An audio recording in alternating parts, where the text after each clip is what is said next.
This is Drew with Boomer Music Company, your band and orchestra experts since 1976, and thepodcastingstore.com, the one-stop shop for all things podcasting and remote learning. This is your weekend update. Well, greetings and welcome to your weekend update. I can talk again, so we're back to our standard format, although I kind of like the way it turned out last week. So if you're liking that format, I can do some more of that sort of stuff. Comment below, let me know, shoot me a message. This week was our first or second, I don't know, because I was sick last week, full week without Christy. She is taking a much deserved, well earned, and long overdue vacation, and we are so thrilled that she's getting some time off. But all the rest of us have to try to do her job too, and we always appreciate her year round. But man, when she's gone, we definitely miss her. So Christy, you do have to come back. You promised. But just kidding. Enjoy your time off. It's great that you have the opportunity to do that, and we're keeping your seat warm. Don't worry. This week, over for Drums West, Peter is actually going to be hosting a show next Sunday. So October 8th at Avogadro's number in Fort Collins from 2 to 4. It's called Fort Drum. Free show, and it's going to feature a bunch of different percussion performers, groups, and things like that, and demonstrations and whatnot. And I'm just going to play a clip from the video that we made where Peter kind of gives you an overview of what you can expect at this show.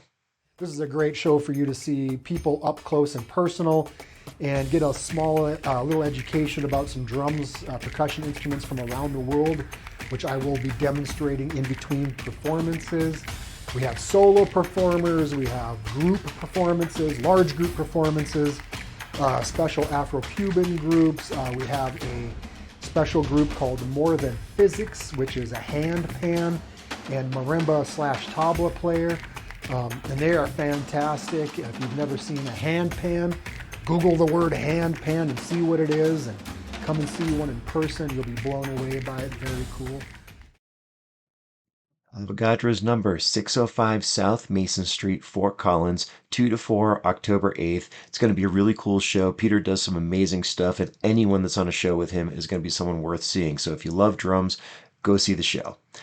Then over on the Podcasting Store YouTube channel, I did a video showing a feature of VLC. VLC is a piece of free software that can read any media file, whatever the format is. Well, one of the features I was showing is how to download clips from YouTube. YouTube puts a lot of things behind their YouTube Premium wall, and there is a way using VLC to download those clips. Now, I talk about this extensively in the video. I'm going to say it here.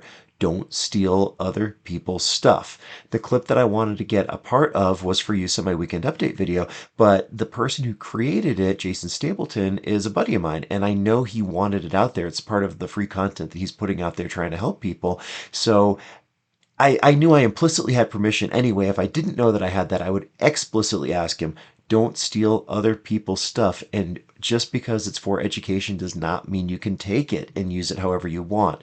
Get permission from the copyright holder. But anyway, now that that's out of the way, I hope I've really emphasized that point. I'm a big believer in copyright and the benefits of it. Here is a clip from that video showing you kind of very briefly the ins and outs of using VLC to be able to download videos. So we've got the video loaded in here now into VLC. Well, we're going to come over here to Tools and Codec Information. Come down here to Location, this really big, complicated jumble of information, and we're going to copy that. Then we come back over to our web browser. I'm going to open a new window, and we're going to paste that. And then well, what's up, everybody? Today, we're talking thumbnails. And in this tutorial, I'm going to show you how... So there's our video again, but this address looks a little bit different. Well, it has a really cool property now to it where you can download it.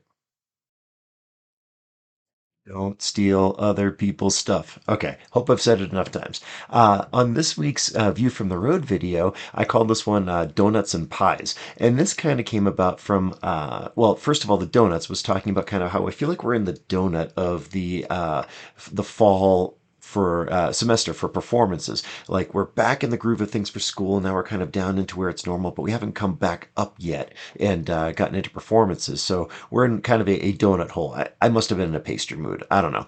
But then the pies came about. I was talking with a director when I was out on the road and about how she was asking some of the kids in her band to kind of do her some favors. And the kids are like, well, I don't want the thing you're offering. She's like, well, then don't do the thing. And this made me think of the pie rule. And I'm going to play the clip from the video where I kind of explain what the pie rule is. So check this out. This refers to something I work on with my boys. It's a variation of what I call the pie rule, which is when someone's doing someone a favor, the person doing the favor gets to determine what it is. And the person receiving the favor gets to say yes or no. And why do I call this the pie rule? Well, it's a concept of if you're cutting the pie and creating all the slices, you don't also get to choose your slice. Meaning, if you cut an overgenerous slice, then the other person or persons could choose to take that instead, and you're left with what you got. So it's a way of creating fairness and equity amongst everyone involved in the equation. Super simple way of making sure things are fair. Whoever cuts the pie does not pick their own slice. And then this week's, as I, pardon me, still got a little bit of a cold, on the Podcasting Store Medium page, I titled, I Want This on PBS, Not Exhibit A at My Trial. Well, this came about during my time in Naples working with Pop's conductor Eric Kunzel. And I feel confident in naming Eric. He's no longer with us, but I don't believe that this was a point of nefariousness with him. We were doing a show that was being recorded for broadcast on PBS, and we had a bit of a back and forth over what the kids who were in the performance are going to be wearing on stage. I had been led to believe they would be wearing their youth chorale outfits. Instead, they'd be wearing sailor suits like the Von Trapp singers. We were doing Do Re Mi from The Sound of Music.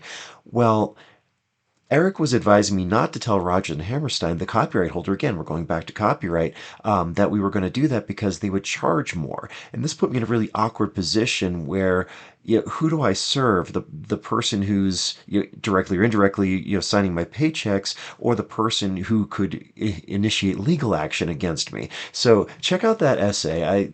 I had to do what I had to do, but I'm not going to spoil the ending of it, but read that. I thought it was a pretty good read. So that is your weekend update as always.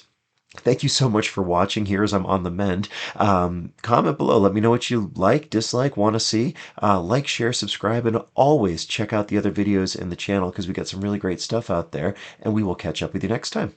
If you enjoyed the Weekend Update, do me a favor and follow us on social media, subscribe to our YouTube channels, or visit our websites.